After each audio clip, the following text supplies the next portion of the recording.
जिन शासन के प्रभाव को कोई नहीं रोक सकता। जिन शासन पहले भी था, आज भी है और अनंत काल तक रहेगा। जिन शासन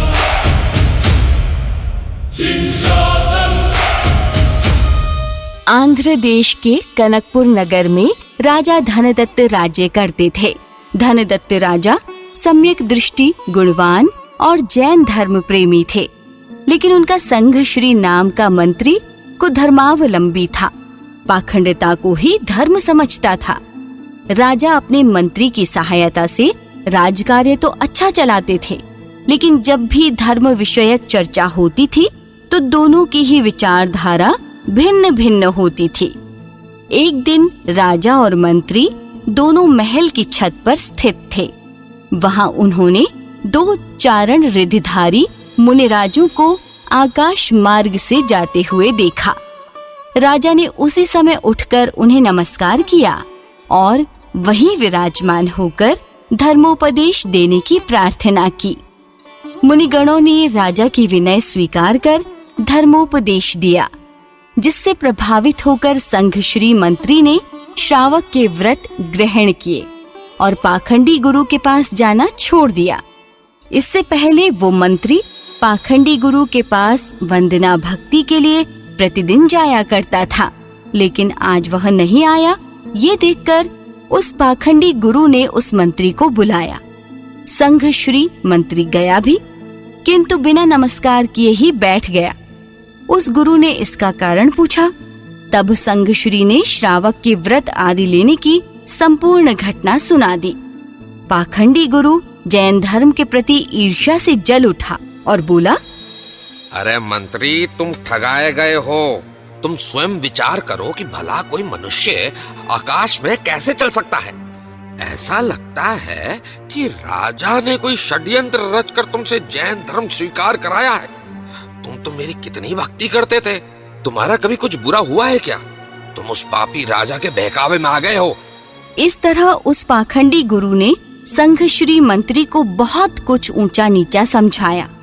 बेचारा संघ श्री चिकनी चुपड़ी बातों में आ गया। देखो, वो राजा जैनी है, तुम पर और कोई जादू टोना करेगा तथा तुझे, मुझे और हमारे धर्म को भी नष्ट करेगा। अब तुम कभी राज्यसभा में नहीं जाना, और जाना भी पड़े तो ये आज की घटना कभी नहीं कहना।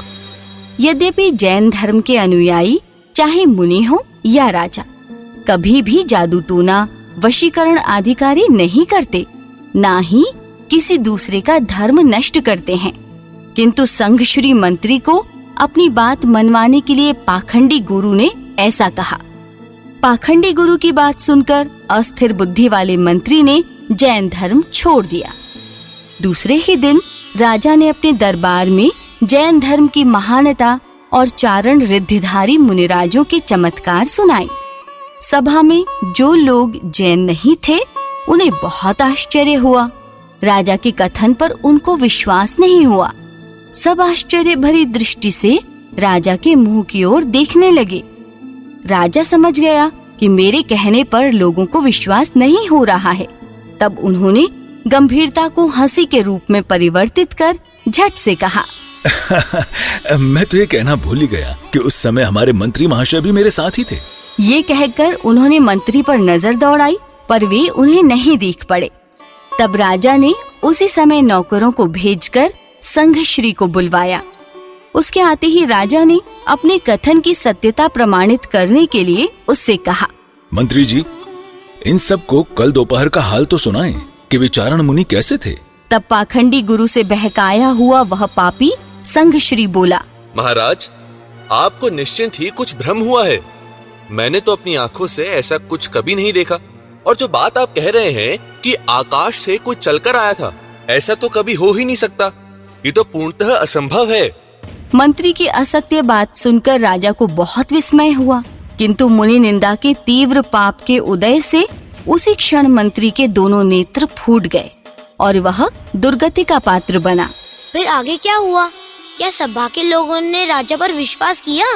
जैसे संसार में फैले हुए सूर्य के प्रभाव को उल्लू नहीं रोक सकता, ठीक उसी तरह पापी लोग पवित्र दिगंबर जैन धर्म के प्रभाव को कभी नहीं रोक सकते। उस मंत्री की तत्काल फूटी हुई आंखें देखकर सभा के सभी लोग समझ गए कि ये झूठ बोल रहा है और उसे उसके पाप का फल मिल गया है। इस घटना से सिर्फ राजा ने ही नहीं अपितु संपूर्ण सभा ने जैन धर्म की खूब प्रशंसा की, महिमा गाई तथा अनेकों ने श्रावक धर्म स्वीकार किया और जैन धर्म के उपासक बन गए। जिन शासन की ज्योति जली थी, जलती है, जलती जाएगी। तीनों लोकों में जिनवानी मंगल गीत सुनाएगी। जो इसके चरणों में झुकेगा भव से पार हो जाएगा, जो इससे टकराएगा वो खुद ही मिटता जाएगा। जिन शासन, जिन शासन, जिन शासन अमर रहेगा।